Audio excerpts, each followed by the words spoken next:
Hey nerds, Farmer Jesse here. Welcome to Growers Daily, your daily dose of ecological farming insight. It is Thursday, February 13th, 2025, and today we're going to talk planting peas and then interplanting with peas, farming with kids and then interplanting with kids. And by that, I just mean some critical infrastructure for raising kids on a farm. So let's do it.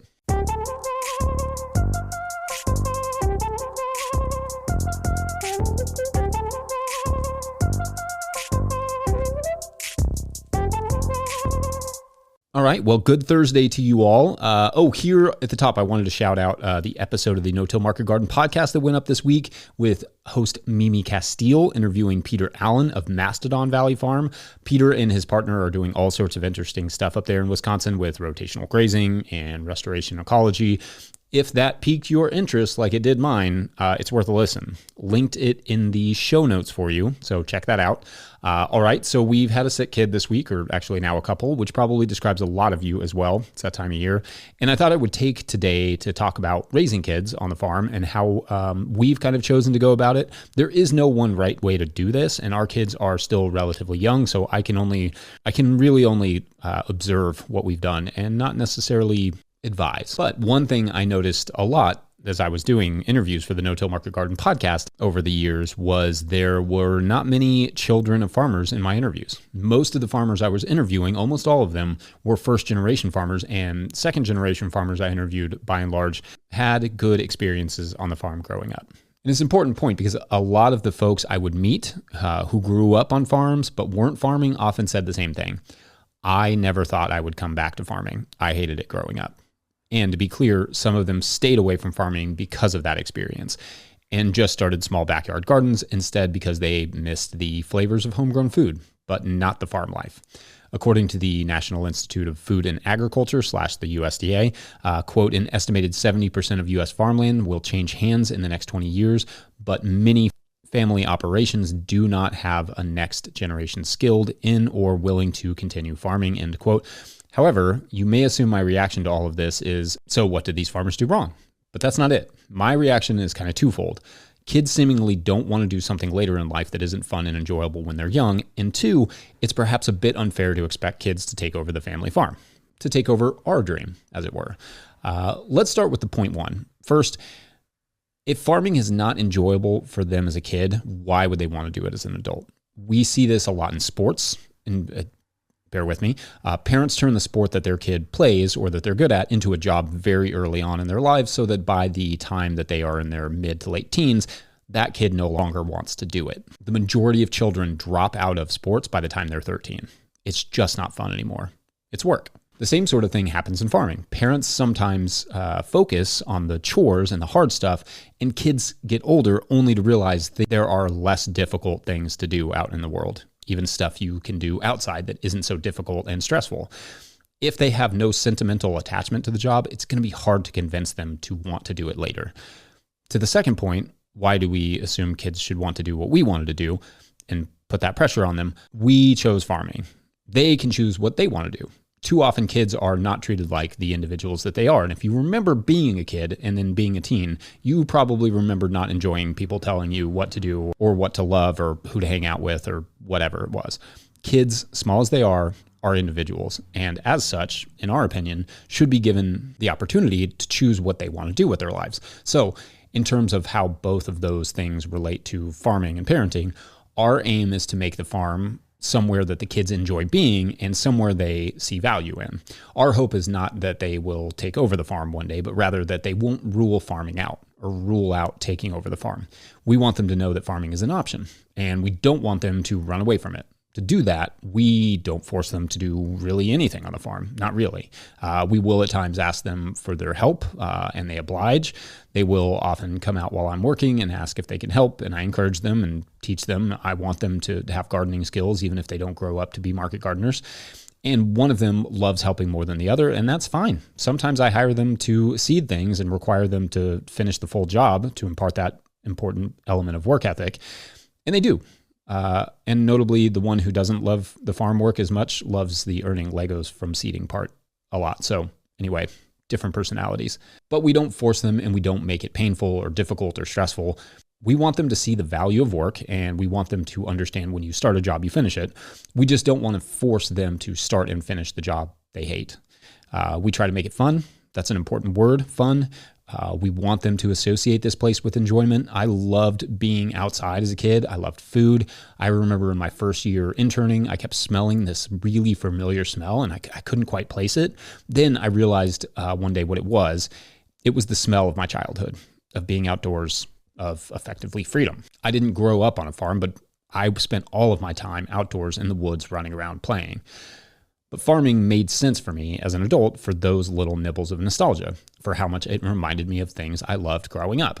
We also want the kids to associate the farm with economy. As they get into high school, they will need jobs, and we'd be delighted if they would use the farm to earn money. Now, I want to be clear, I'm a 12-year-old man with 2 kids who are not teenagers yet.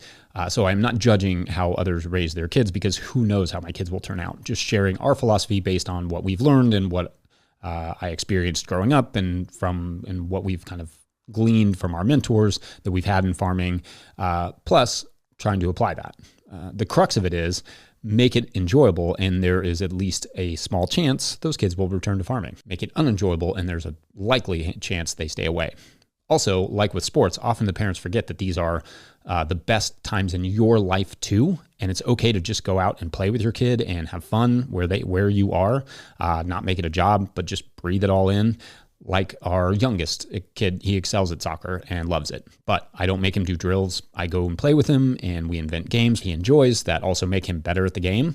If he wants to increasingly play at a higher and higher level, he will have to buckle down and do the labor later. Developing that love of the sport and enjoyment of it is, in my opinion, how you plant that seed for the child to want to do that work.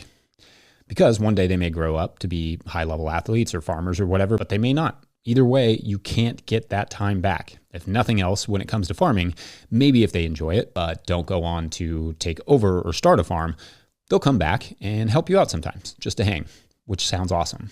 Anyways, let me know your thoughts or feelings about raising farm kids. Surely some of you were raised on a farm, and I'd be curious to know how your parents did or did not make returning attractive to you. Anyway, up next, let's get a question about interplanting with peas for a fun change of pace. BRB. Don't just be wandering, going in the cover crop then. Today's episode of Growers Daily is brought to you by Farmhand. I don't know about you, but I got into farming to be in the field growing food for my community, not creating elaborate pack lists, not writing newsletters or responding to emails, not designing and maintaining web stores, and etc. And I especially don't enjoy doing those things after an already full and fulfilling day of growing food.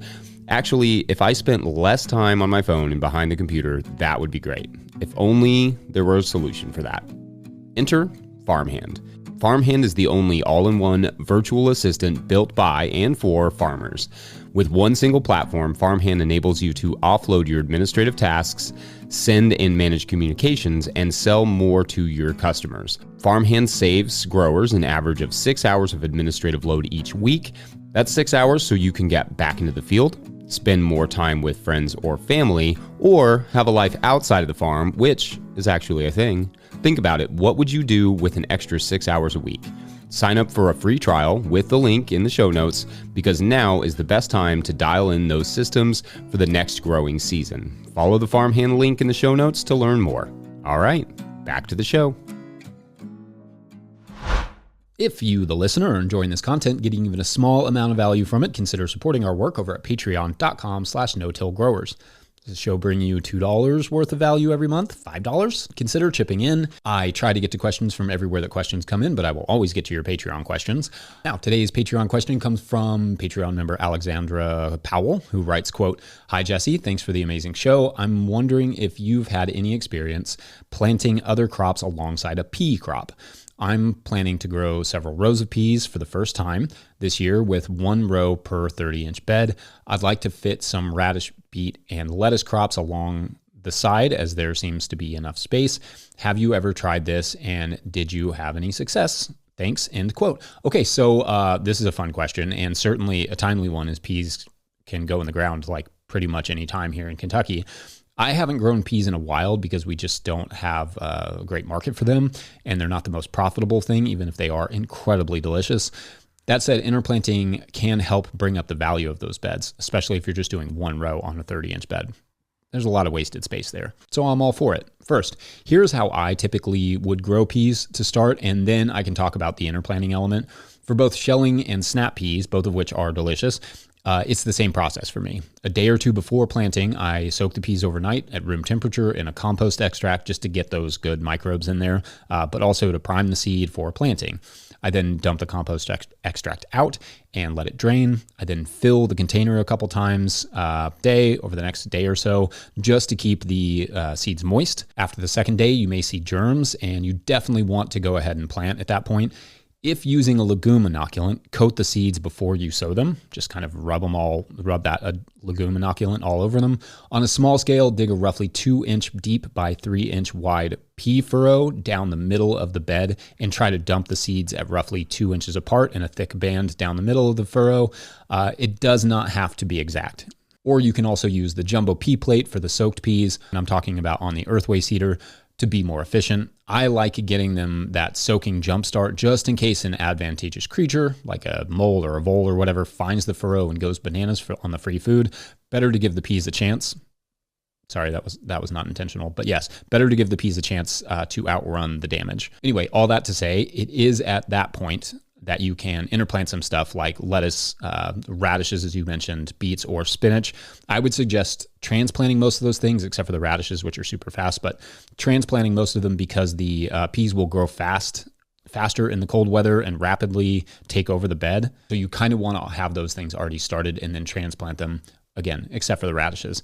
Also, make sure to add just a little bit of extra fertilizing compost or whatever your nitrogen source may be so the crops don't fight with each other. Yes, even if the peas are getting some of their nitrogen through their root nodules, it does not hurt in the beginning to ensure everyone is getting the proper nitrogen they need, in my experience. Don't go too bonkers on planting here, though. A single row of lettuce or beets or spinach or radishes on either side on a 30-inch bed is doable, or 2 rows if on each side for wider beds, for those of you like me who are using like 48-inch beds. For the radishes, you could do a really thick band, so like 2 inches, maybe like 2 rows, really close together. I like radishes because I do prefer something that is going to come out of the ground because once the peas take over the bed, the sunlight is going to be tough to come by, and some stuff will slow down or stop growing and simply be in the way. That said, as long as you get a good first cutting and the peas are doing fine, then you have a nice little ground cover of spinach hanging out. It may work in your favor to just have the plants there, even if the harvest slows down. Some of this will depend on the type of peas that you're using. Like bush varieties, the ones that don't need the trellis, won't be as shady as trellis varieties, but trellis varieties won't take up as much width, as much space as the bush varieties. And not trellising is my preference whenever I can manage to not trellis something, just because it's extra work. I will say I often prefer the flavor of most trellis varieties of peas and beans, but that doesn't mean I've tried all bush varieties, and many of the ones I've tried are delicious. As for the trellising, I have tried the Hortonova like plastic netting you can get many years ago, and you can get a few years out of it if you're extremely careful rolling it up. But that is the quintessential type of plastic that will end up in the landfill or the ocean. So it's not my favorite. Chicken wire or fencing is better, is perhaps a better option, as you can reuse it for many years, at least in theory, as long as you don't get it too tangled. I usually place the fencing a few inches off the ground so that at the end of their season, I can weed whack underneath them to kind of just kill them back and cut them off. And then it makes that trellis a lot easier to take up. And usually coming out of the ground, the peas don't have any trouble with their tendrils finding the trellis. If you have to train them a little bit, that's all right too, because taking down that trellis is way more work. Anyway, there's my pea breakdown with a side of interplanting, and I hope it answers your question. Otherwise, we're going to take a quick break, and when we come back, let's discuss some critical kid infrastructure on the farm. Be right back.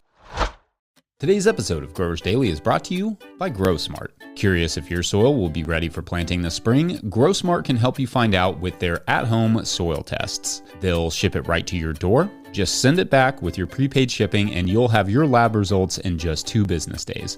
Their reports are simple with tailored seasonal recommendations for fertilizers and amendments. Order now at growsmart.com and use the code DAILY for 10% off. That's DAILY. Begin your soil prep now for a great spring with GrowSmart. All right, back to the show. All right, so I took the first part of this episode to talk about our general philosophy to farming with kids. Now, the how. Because here's the thing. Philosophy aside, kids are around a lot and kids need stuff to do a lot. Otherwise, you will get nothing done.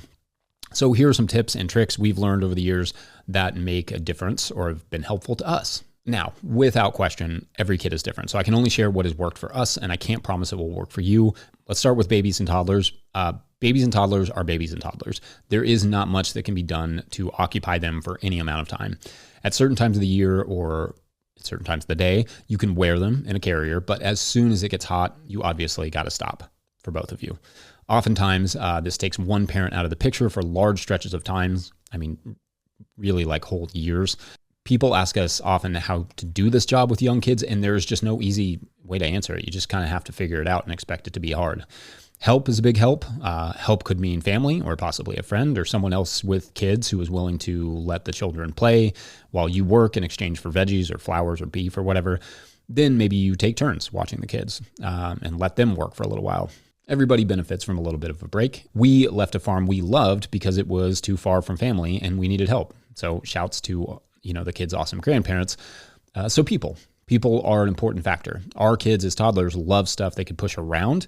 Old cedars, small bed rollers, kid mowers, kid wheelbarrows, stuff, anything they could push. They also like to dig. We found having some less sharp trowels and kid-sized hoes around is a good way to allow the kids to imitate what you're doing. Also just enabling them to pretend they are doing what you're doing in general. I used to give our oldest kid seeds and let him make his own soil blocks. He would do that for quite a long time. I mean, who doesn't love playing in the dirt? I literally do it professionally. I'm not going to judge them for it. Then came the trampoline. This poor thing is arguably the greatest tool we have on our farm in terms of infrastructure. Nothing has occupied our children more. They will spend hours wrestling and jumping and playing games on that thing. For us, it was a massive game changer. And if I can find the link to the one that we have, I'll put it in the show notes. Also, I know, and also shouts to the grandparents who bought it. Also, I know that having two kids is not in the cards for everyone, but having two kids has been big for us, especially given that our oldest is as social as he is. Two kids was hard as all get out at first. Absolutely. But now they are kind of the best of friends when they are not the worst of enemies. And having that built-in playmate has taken a lot of the weight off of us to find things for them to do. Now, the one thing some parents will take issue with that we do is that we allow them a lot of TV access. Not to YouTube or video games or whatever, but just to kids' TV. And what we've found is that, sure, some days they watch a little bit too much TV, but they often are quite self-regulating. As weather permits, they will spend most of their time outdoors, or they'll, alternatively, if it's raining or something, they're going to spend a lot of time like playing with Legos or playing their own games or board games or just running around the house. Again, this is not a judgment, but they do not have phones. Instead, they are allowed 30 minutes a day each of video game time on a very boring tablet. If they are here all day, like on the weekends, we will give them a second turn, but we really do regulate any close face screen time because there is absolutely no self-regulation with that stuff. Cell phones are addictive and well-crafted to be so, and the kids would play games on a phone until they passed out if they could, and then get up and do it again. But our theory with giving them a small amount of game time is that it's fair. It keeps them connected to the other kids around them, and it gives them a little bit of something they enjoy instead of just like restricting it so that when they get out of the house, they go bananas. We don't want that. We want them to have a responsible relationship to games and the phone and those sorts of things. And it's honestly worked pretty well so far. Plus, it gives us something that we can take away if need be, which sometimes need be happens. They are also in school now, which we homeschooled for a long time, but found that our oldest is just too social for that. So we found a school we liked and they love it. Anyway, there is no one right way to raise a kid. And I think it's helpful to hear how others do it, or at least it has been for us. And I think it's important to not cast judgments because we need different types of kids raised in different types of ways. Diversity is as important in personalities as it is in ecologies. In that way, feel free to add your insight in the comments section. I know that I could talk all day about this particular subject, so maybe I'll reserve more farming with kid details for later segments. Otherwise, I'm going to wrap it up there. But before we get out of here, I want to give one last shout out to the good folks over at Rimmel Greenhouses for making this possible. So Whether you're growing tomatoes for market, flowers in the spring, or vegetables for your family, growing in a high tunnel protected from the weather provides the right environment for a harvest you can count on. No, this feels pretty natural at this point. Rimmel greenhouses are strong, durable, and easy to assemble, offering the quality you need to grow productively year-round. The team of experts at Rimmel Greenhouse Systems will be your trusted partners to ensure you get exceptional value from your greenhouse or high tunnel investment. Visit Rimmel.com today to get growing. Big thanks to all of our show sponsors. Huge shouts to Willie Breeding for the theme music and the team at No-Till Growers. Also, shouts to Epidemic Sound for the background music. Probably bobbing my head in beat. No idea. Pick up a copy of the Living Soil Handbook or the Seed Farmer at NoTillGrowers.com to support our work. Big thank you to everyone over at Patreon.com/NoTillGrowers, where at a certain level, or if you just bump up from one level to another, or sign up in the month of February, you get a shout out on the show. So big shout outs today to Lars Kroom. Good. I do not have enough Lars in our following, so thanks for signing up, Lars. You're awesome. And Biggest Floof. Also don't have enough Biggest Floofs in our following, but good on you all. So this is a very easy story because these are medicinal herb farmers in Appalachia who are, they're kind of like on an adventure, like, they farm like ginseng and black cohosh and those sorts of things. But anyway, they're out on an adventure and they find, they're kind of deep in the woods. They follow this trail of like all these different interesting medicinal herbs they hadn't realized were there. And they're getting deeper and deeper into Appalachia.